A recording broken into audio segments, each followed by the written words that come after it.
Уже порядка 20 лет я занимаюсь бизнесом. Это разные направления. Их перечислять, наверное, нет смысла. Как раз таки, значит, занимаемая мной должность, она никаким образом не препятствует.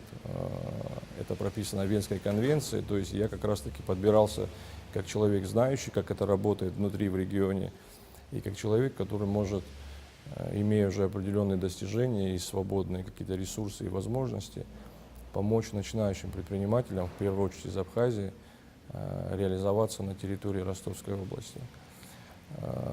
Помимо этого, у меня был небольшой опыт еще в студенческие годы. На тот момент, до признания Республики Абхазия Российской Федерации и так далее, мы не могли себе позволить официальные какие-то дипломатические отношения, и у нас был некий такой институт полномочных представителей.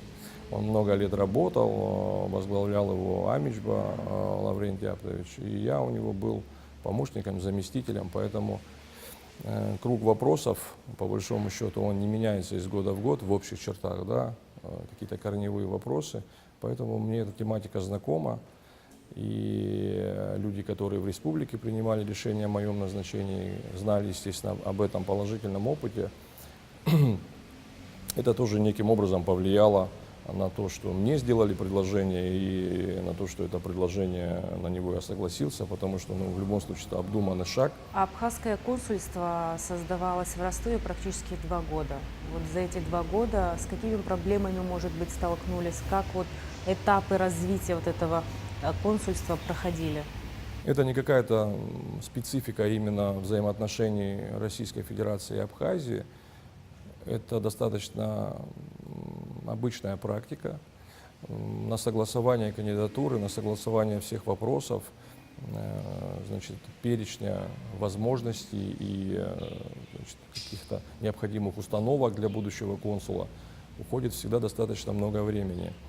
Конечно, самая большая часть посвящается, из этого времени тратится на проверку того кандидата, который должен представить все-таки одно государство в другом. Да.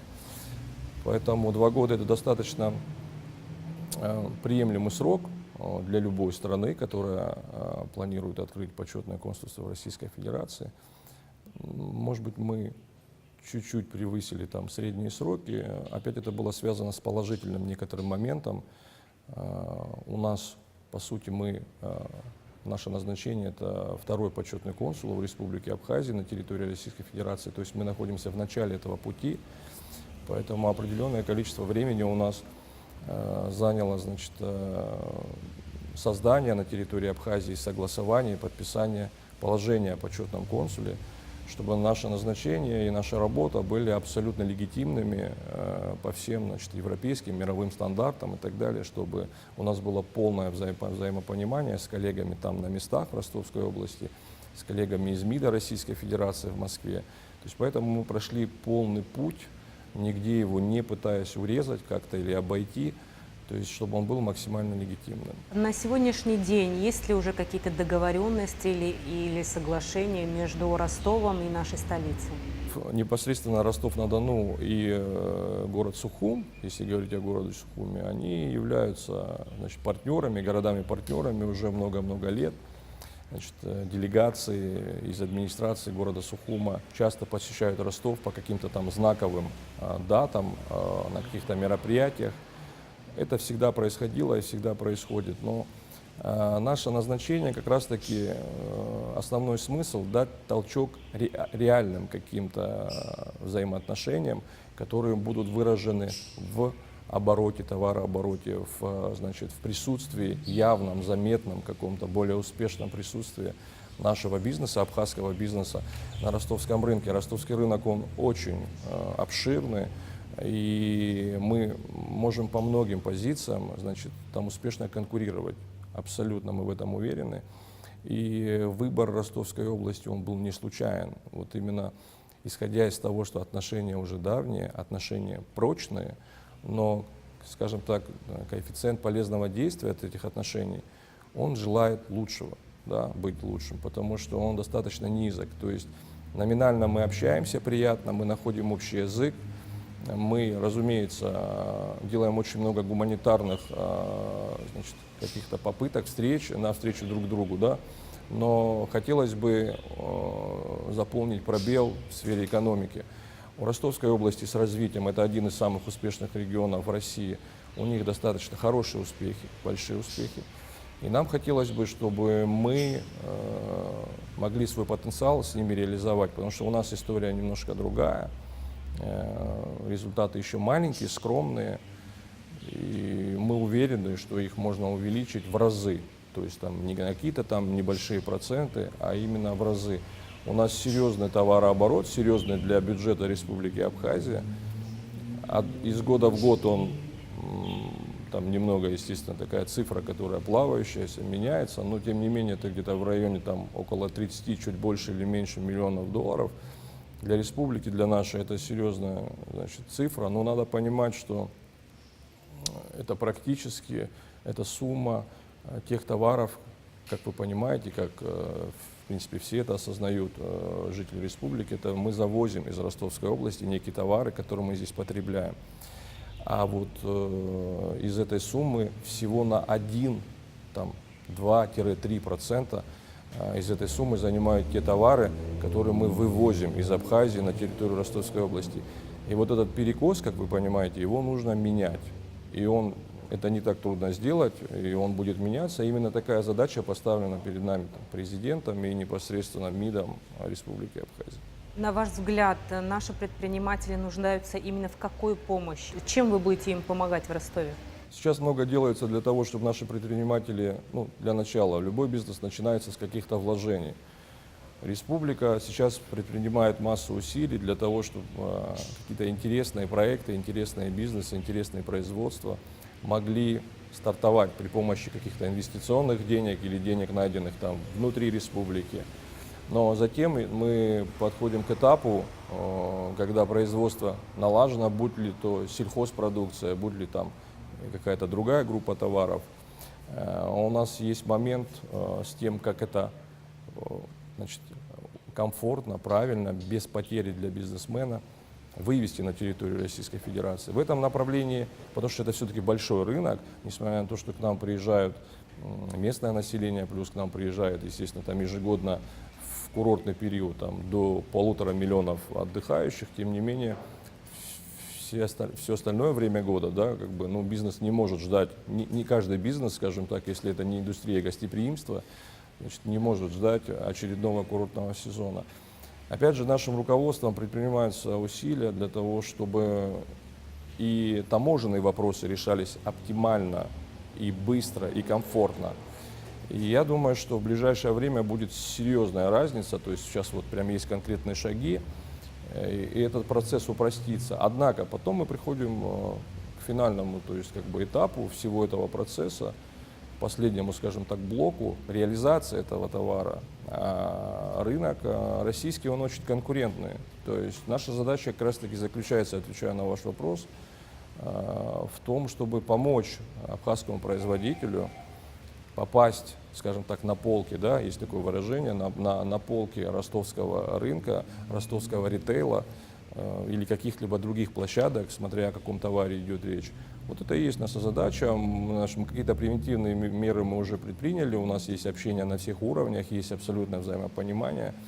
И поэтому именно этот момент мы и хотим донести абхазским предпринимателям, что если у кого-то, еще раз повторюсь, Ростовская область — это к нам ближайший сосед, это громадные возможности и хорошие темпы развития, одни из самых лучших в России.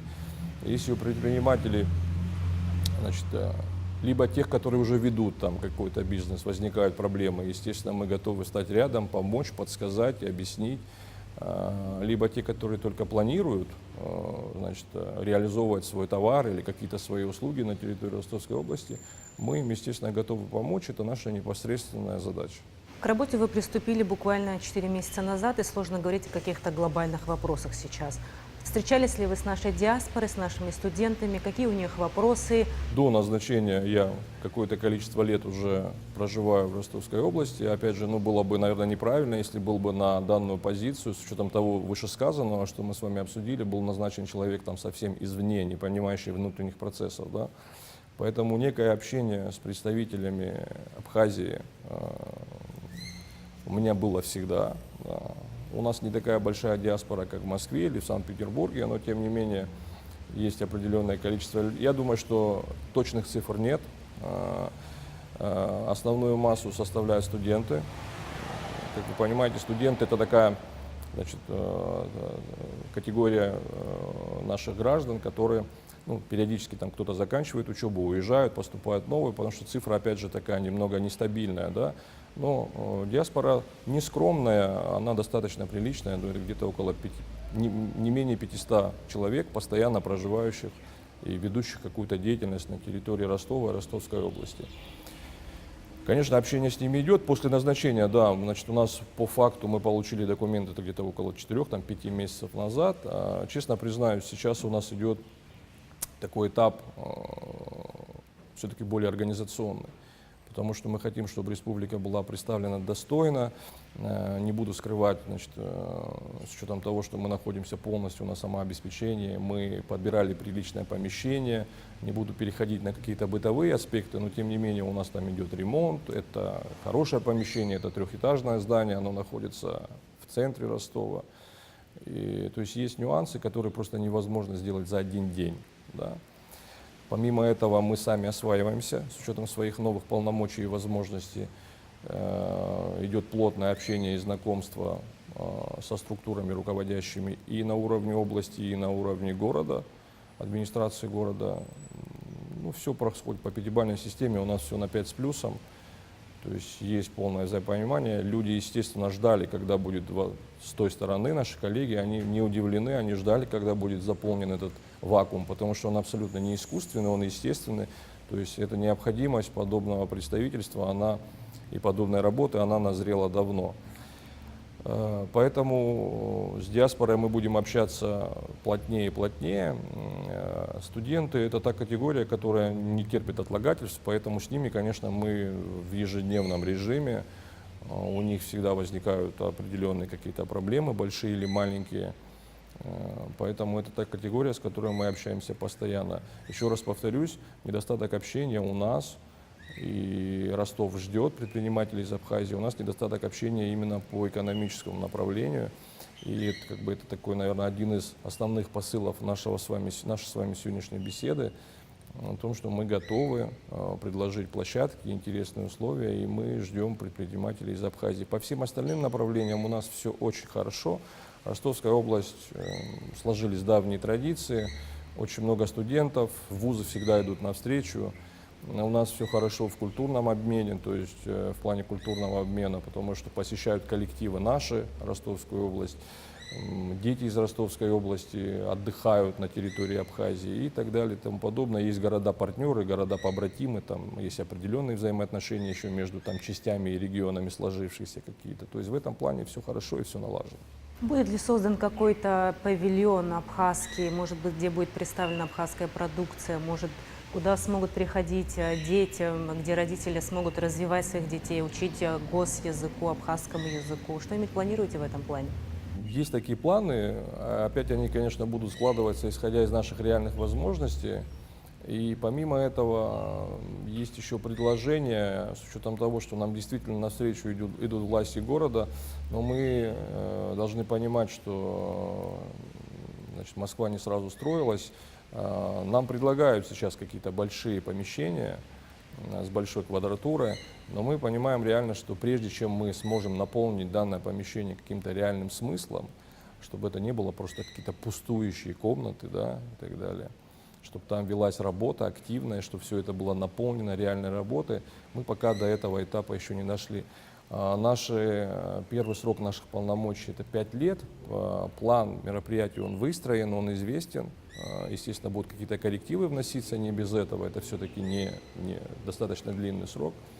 Поэтому сейчас, в тех рамках, которые мы видим на сегодняшний день, на конец этого года, на начало следующего, у нас достаточно небольшая квадратура. Чему бы мы хотели посвятить те площади, которые у нас имеются сейчас? Мы будем представлять в каком-то минимальном формате. Конечно же, это не павильон. Наши коллеги и торговое представительство, и посольство Абхазии в Москве сделали большие дела, и они приложили максимум усилий. Тот павильон Абхазии, который появился на ВДНХ, конечно, таких объемов, как вы уже поняли, значит, из того, что у нас не такая большая диаспора, таких объемов у нас нет. Да и в принципе в Ростовской области нет таких площадок российского федерального уровня. Поэтому мы хотим представить какую-то в небольшом формате на территории именно консульства продукцию. Ну, вы знаете эту продукцию, ту, которую любят все россияне, которую они с удовольствием потребляют, значит, простые люди, приезжающие на время своего отпуска. Они знают и бизнесмены, ей интересуются и торговые сети. То есть у нас там с качеством нашего товара, как вы знаете, наш товар всегда на всех выставках берет там почетные призовые места. С качеством у нас проблем нет. Есть другие проблемы, которые мы пытаемся решить, там, чисто такие технические, да, как он придет, в каком формате, чтобы это было выгодно в первую очередь для Абхазии, в каком количестве мы можем его дать тем же сетям и так далее. То есть какой-то такой формат, посвященный нашим возможностям в плане производимых товаров, он будет. Что касается детей, конечно, это такое направление, которое мы не можем не оставить без внимания.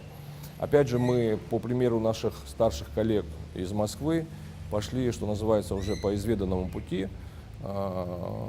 У них принята практика, хорошая практика. За это, я думаю, все благодарны господину послу, господину Ахбай. Значит, мы планируем, что на наших же площадях, которые абсолютно свободны и очень подходят для этого, значит, в формате воскресной школы, дети диаспоры, есть просто у нас вот интересующиеся, абсолютно не имеющие к Абхазии отношения, там, студенты в Ростовской области, которые просто интересуются языком. Наш язык достаточно интересный, самобытный и так далее. Мы хотели бы, чтобы на формате воскресной школы шло преподавание абхазского языка. Есть планы по танцам, по каким-то еще направлениям, но они пока на следующий год, опять же, все это упирается в востребованность этого направления. Мы стараемся ничего не делать ради галочки, то есть нам это не интересно, какие-то показные направления, мы занимаемся конкретикой, занимаемся реальными делами. За это время у вас прошли уже серьезные достаточно такие встречи, как с мэром города, как с министром экономического развития. Какие вопросы обсуждались на этих встречах?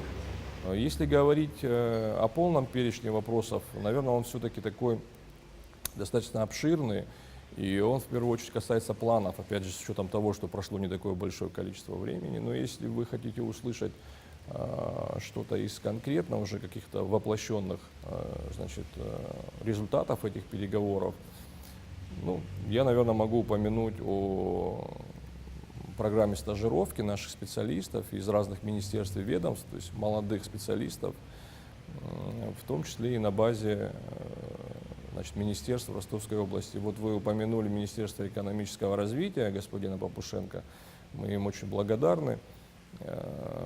Наши ребята достаточно в таком немаленьком, скажем так, количестве посетили министерство. Это была недельная программа, программа интересная. И благодаря нашему руководству из Министерства экономики, и мы там подключались на определенных этапах. И, конечно, в первую очередь, благодаря принимающей стороне, программа была очень насыщенная. Я, естественно, встречался с ребятами. Ну, во-первых, надо сказать, это очень достойные ребята. И они абсолютно не уступают по своим каким-то базовым знаниям, интеллектуальным каким-то своим знаниям, значит, никому абсолютно не на территории Российской Федерации. Но, конечно, нету такого объема работы и такой информации, такого количества новшеств, каких-то ноу-хау, потому что все не стоит на месте, и мы в этом смысле иногда, к сожалению, чуть отстаем. Поэтому это решение правильное, решение хорошее. Ребята были очень довольны, недельная программа, они были загружены там с 8 утра до 9 вечера. Уехали очень довольные. Ну, помимо этого, в принципе, по таким же веткам нас в схожих мероприятиях посещали ребята из МИДа, Абхазии. Ну, и есть планы, они практически ежемесячно будут такие встречи происходить.